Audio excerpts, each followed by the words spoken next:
Ito ay sa Malaysia, kung saan ang mga tao ay nagtatani at umani ng isang uri ng saging na mas malaki kaysa karaniwan. Tinatawag itong pisang tandok na ang ibig sabihin sa Malay ay saging na sungay. Karaniwan, ang mga saging na ito ay tumutubo ng higit sa 30 sentimetro ang haba at ang ilan ay umaabot pa ng 60 sentimetro makakapal at mabigat. Bawat isa ay maaring umabot sa 2 kilo ang bigat.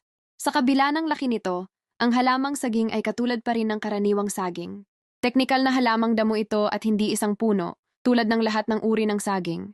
Pagdating naman sa lasa, hindi ito kinakain ng hilaw. Ang pisang tandok ay isang uri ng cooking banana. Bagamat kahanga-hanga ang laki nito, hindi kaaya-aya ang hilaw nitong texture. Kaya't karaniwang ipiniprito ito ng mga lokal, minsang hinihiwa, minsan naman buo.